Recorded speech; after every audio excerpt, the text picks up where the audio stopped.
Hello friends, आज आम discuss करवा एलटीआर आर्ट्स रो जॉइनिंग केबे हबो, नेक्स्ट आरएसटी आसीबो कि नाही। ठीक अच्छी। तो प्रथमे आम डिस्कस करवा नेक्स्ट आरएसटी आसीबो कि नाही। निश्चित भाव रे आसीबो।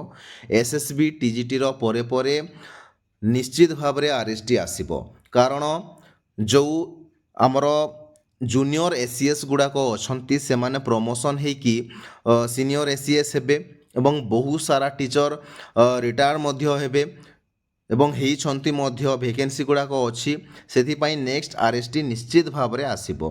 ठीक अच्छी।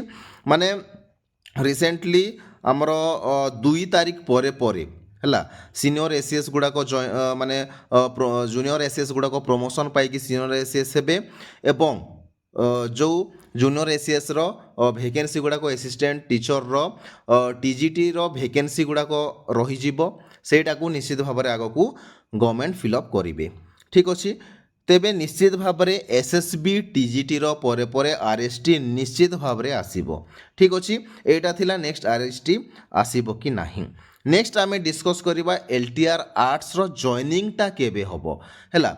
एलटीआर आर्ट्स हो ओडिया हो एमानकर जॉइनिंग केबे हबो, जो रिसेंटली आमर मेरिट लिस्टा बाहरी से मानकर जॉइनिंग टा केबे हबो। ठीक अच्छी। निश्चित भाव में एबे 10th रो एग्जाम चलुछि एवं 2 तारिख पर्यंत किछि भी सेतिपाई आमे कहि परिबा नाही। 2 तारिख भितरे केबे भी जॉइनिंग देबो नाही। 2 तारिख परे परे मो हिसाब रे 2 रु हैला 2 रु 15 भितरे आपण मानंकु जॉइनिंग देई पारे। ठीक अछि।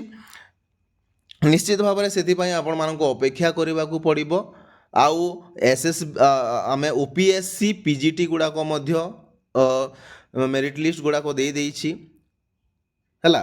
तो से मानंको सहित निश्चित भाव में ओरिएंटेशन प्रोग्राम टा करि पारे किंबा अलगा मध्य करि पारे, किंतु करिवार संभावना अच्छी, कारण से मानकर भी मेरिट लिस्ट गुड़ाक बाहरी सारी।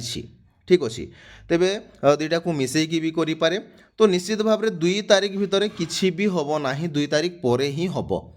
माने आपण 2 रु 15 भितर आपण माने मानिकी चलतु, यही भितर निश्चित भाव में जॉइनिंग टा दे दबा कथा।